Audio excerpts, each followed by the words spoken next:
Hey everyone, and welcome back to the I Am Precious podcast. I am Precious, and here on my channel, we talk about real life situations as well as adjustments that we can make to make ourselves better. Today, we are going to be discussing the topic of loneliness. Now, if you're like me, at some point in your life, you have experienced loneliness. And if you haven't, I'm sure you have someone around you or close to you that has actually felt this feeling. It's really not something that's uncommon, especially in today's light. There's so many things going on. Our worlds have been turned upside down within the last couple of years, and a lot of people have actually developed this feeling of loneliness. A lot of the times, people confuse being alone and feeling lonely together, but they are two totally different feelings. Being alone is more so not having someone next to you by your side to be there with you, to go places with you, to experience new things, right? You don't really have someone that you can call on or that you can depend on. But loneliness itself is actually a chemically induced mental state where when we're down or we go through traumatic events, our body makes more adrenaline and cortisol, which are our two more stressful chemicals, right? Our cortisol is high when we are super stressed out. And even though cortisol is a good thing, it's that energy that wakes us up in the morning. It's not what we want to feel when we're trying to go to sleep. So when we're stressed out, we can't sleep because we feel wide awake because our cortisol levels are high. I say all that to say, adrenaline and cortisol are the depressed, down, traumatic, I've been through something chemicals. And oxytocin and endorphins are what's released in our body when we feel good or when we're happy or we experience happiness. So when we're down, when we go through things, when we experience that feeling, it's because our minds get caught into a cycle of being stressed, being down, being sad, being depressed. Now, naturally, we need connections with other people. And sometimes in the world that we live in today, with so much social media and wired connections that come from a wall into a box, whether it's our phone, our computer, our TV, it's kind of hard to get the human connections that we actually need in life. I mean, if we had to digitally wire food to our stomach, I don't really know how that would work. I could imagine that we would not have any of the nutrition that we need, nor will we be full. And we'd probably be dead or skeletons, right? Well, it's the same thing when it comes to our brain. If everything that we're giving our brain is digital, then where is the real human connection? All of our feelings are human. Sadness, happiness, bitterness, joy, grief. All of these things are things that we feel as humans, and electronics don't really relay those feelings back. But somehow we have this false sense of if we double tapped, if we saw our friends or our family go to the beach or play out their birthday or what they had for lunch, they had a salad for dinner, they had a smoothie for breakfast, we feel like we're a part of their life by scrolling their pages, by hearting their pictures, and maybe even leaving a comment. However, when we put the phone down, when we put it away, we feel that emptiness inside. We may feel a void or feel like we don't have any true connections or people that we can actually call if we were in a situation. If we needed to talk, if we needed advice. We as a society have made it an effort to show the most beautiful, fun, great things about our life through social media. And it has made us more distant in so many different ways. It makes us ashamed to talk about the things that we go through to someone. It makes us less trustworthy towards people because we're not practicing these interactions. We're not practicing that pit in the stomach feeling of whether we could trust someone or whether we are willing to know someone. We're not practicing our instincts. We're not using our senses as humans to interact with others. And I want to say that it is my belief that is why we are constantly on our phones, because as soon as we put that phone down, as soon as we close out that social media app, we suddenly have this overwhelming feeling of loneliness.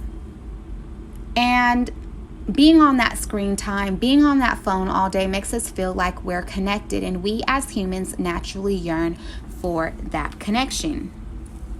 I have several friends who have the jobs, who have the cars, who have everything that they could ever want, but they express that they have so much loneliness. And I too can say that I have been in this emotional state a couple of times, whether they were due to relationships, hurt, pain from my family, or maybe even situations that I put my own self in. I've definitely had those moments where I've been in the bed, sad, depressed, and crying, and I couldn't even tell you if I had a shower that day. Did I eat? I probably even barely slept. So I can definitely identify with this feeling. I can remember a time where I felt my loneliness, and I remember being on my hands and my knees praying to God to please take the feeling away. Show me what it is that I need to know to make myself better, to be better, and to feel better. And what came to me was actually subtracting and adding at the same time. I had to pay attention and learn what it is that I needed to make myself better. Since the feeling of loneliness is a chemical-induced mental state, I had to change the way that I thought, that I felt about situations, that I viewed myself, and the things that I needed. And although this wasn't easy, it was easy. I've heard the expression a lot, it's easier said than done. But the truth is, it's really not. It's just a matter of telling your brain to do it anyway. Sit by yourself. Take time to think about the things that make you happy, the people that make you happy. If you could think about any of the relationships that you have and they make you feel bad, cut them out of your life. And if you could think about any of the relationships you have, and I mean spousal, friendships, kinships, if any of those things make you feel good, then pursue those things. Do the things that make you feel like you and like you can be you. So today we're going to go over a couple of different tips that I took, as well as other things that I have asked or researched into how to change basically your chemical balance of feeling loneliness. Well, for one, I actually did what I just mentioned. I prioritized the connections that were important to me. A lot of times when we're going through stress, when we're going through things in our life, we tend to distance ourselves from people, right? I had not visited my parents so much. I didn't spend as much time with my kids. I seemed to be more irritated. I didn't want to do anything but be in my room.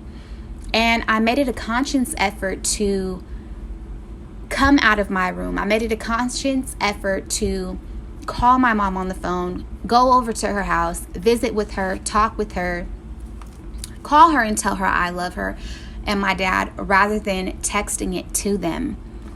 Even though we can stay in touch in those ways, that is not how we keep connections, by sending text messages or, DMing or via emailing. Those are not ways of building connections. I will repeat that again. The next thing I did was, as I mentioned, social media being one of the biggest distractions, I cut social media completely out.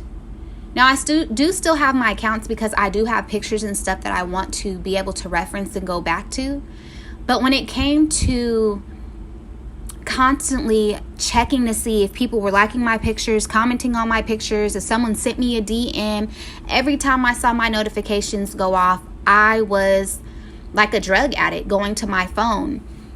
And it's not because I had become reliant, but in a sense, you do become reliant. It's kind of like doing a drug. When you're doing the things that you think are for you and they're not, They give you a up and they give you a down. You experience that high and you experience that low. So it becomes a habitual act that we do. The first thing we do, we reach for our phone. If we even prayed that morning, right? If we even said good morning to the person laying next to us, our kids, our neighbor, whomever it may be. So I had to break away from social media and its false impression of connection. I also started spending meaningful time with the people that I love, whether it was my family, my friends, or like-minded individuals.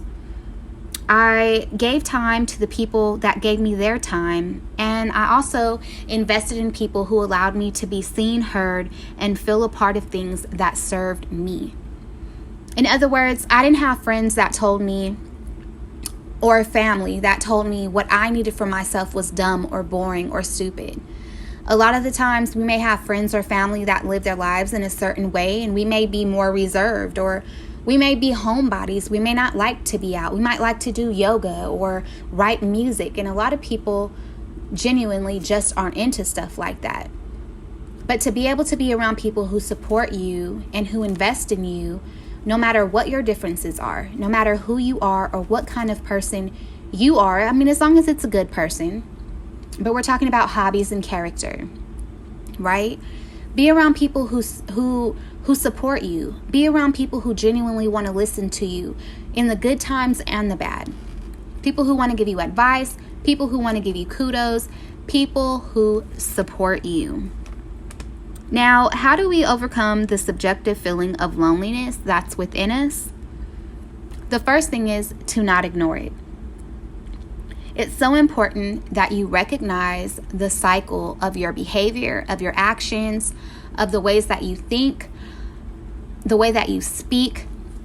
And the reason that that is so important is because we are the people that have to fix it for ourselves, especially when it comes to the chemical balance, right? If this feeling is created by the chemicals that our body makes when we feel down, then we need to be able to acknowledge that so that we can start to change it and we can create the environment that is needed for us to overcome it.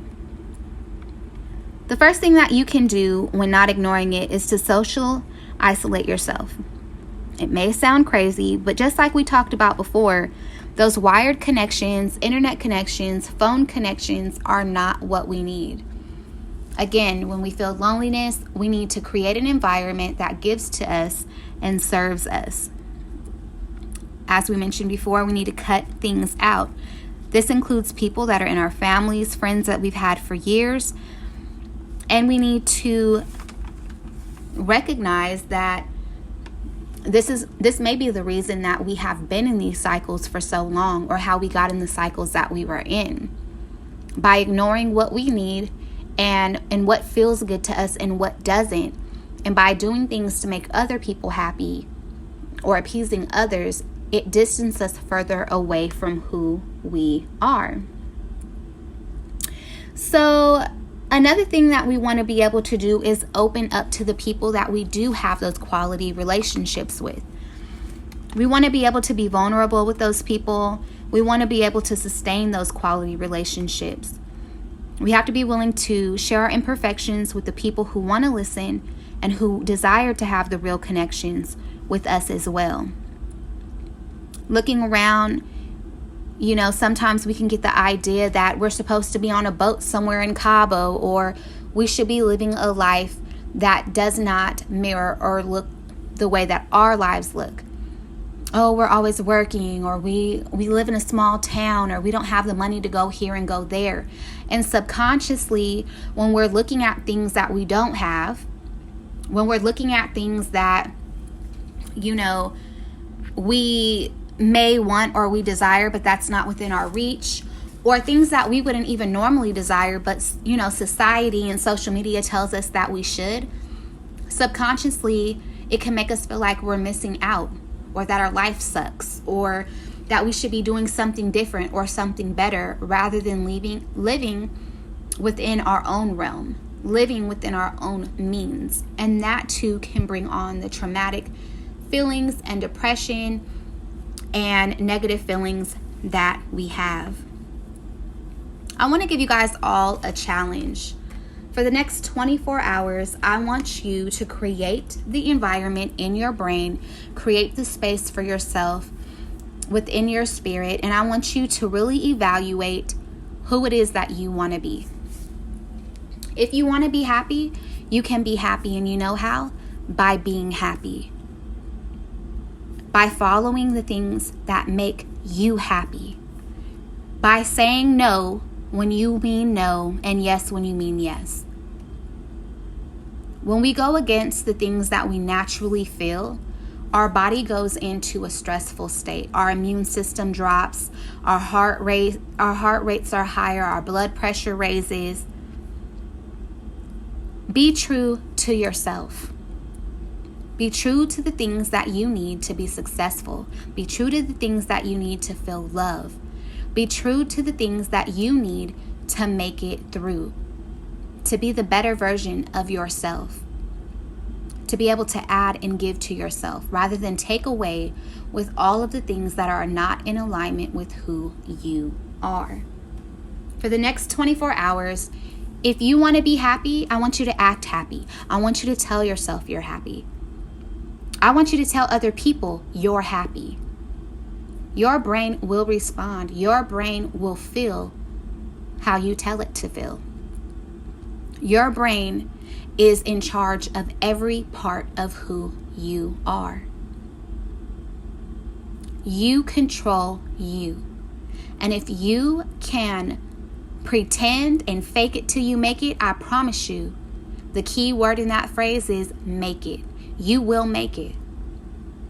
And by the end of it, it will be a genuine feeling. Because it's the seed that you have watered and the grass that you have fed to make it become that. I promise you, if you could take that 24 hours into the 21 days that it takes to build a habit, you can completely do away with your loneliness. You will completely change your chemical balance and the way that your brain and body is reacting to the things that are going around you. It is almost impossible to not be affected by the things that go on around us, by the things that we see, by the things that we hear, the news, the sickness, the death, everything that is around us is in shambles. But if we can remember that genuinely, we only have to worry about ourselves. And we only have to make sure that we are good so that we can show up and be the best versions of ourselves that maybe can help someone else, that maybe can contribute to someone else, that will help us be the best parents to our children and the best spouses to those who are committed and dedicated to us. Right? Protect and create what your future looks like for you. Stop suffering old situations that no longer exist. What do I mean by that?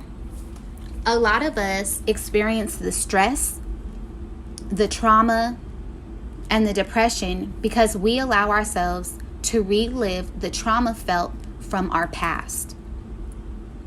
When we wake up every morning, we don't relive that same day. We don't relive those same traumas. But somehow mentally, we relive the suffering in our memory. We relive the way that it felt, the way that it hurt.